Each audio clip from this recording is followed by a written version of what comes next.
Hello there, ladies and gentlemen, boys and girls. Welcome back to the channel as we take on another adventure. Today, we are in the beautiful village of Vermont, a village with an ecosystem of its own, wonderful people and beautiful landscapes and sights.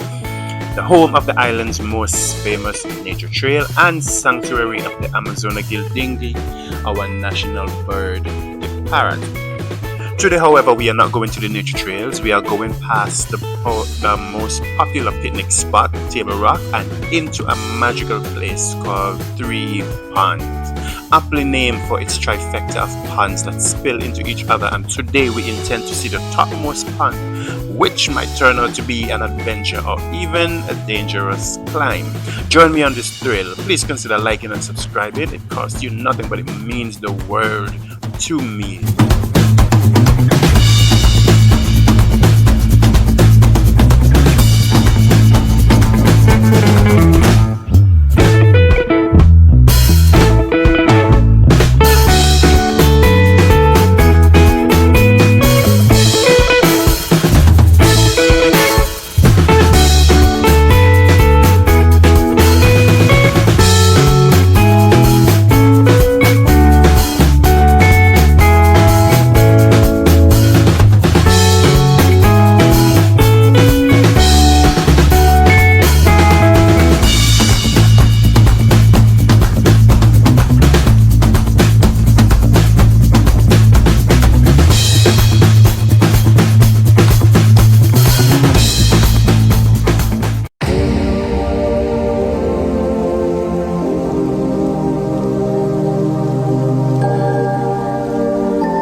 Now, a normal adventure video would end right here. You will jump into the water, you'll take a nice little bath, and you would leave. However, this is not a normal adventure video. We are going to climb. As you can see, there are no ropes, there's no contraption to help us get up. It's gonna be all arms and legs.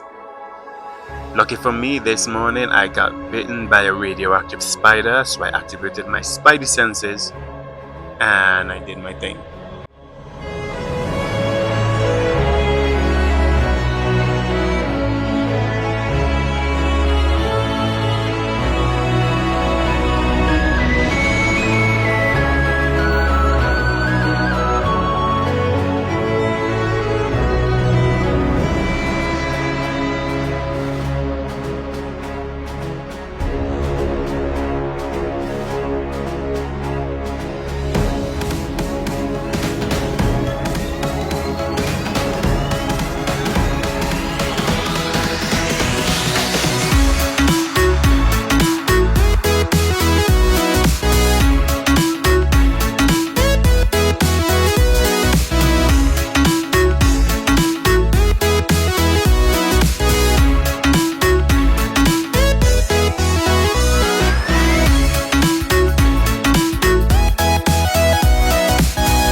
As I was about to take a seat and get into my normal meditation mode, something just told me to leave. Do not go into the water, don't waste any time, just leave. And so I listened to the instinct and I started my descent.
No sooner had I hit the ground, rain fell. And that meant that if I had stayed, the surface on which I was climbing would have been wet, which would have made my climb back down an even more treacherous one than it already was, bordering on dangerous. Fortunately, I got to leave. I even waved goodbye to whatever voice it was that told me to leave. And I did fall. I fell several times, however, twice on camera, and I included those videos for your viewing pleasure if you can spot where those happen.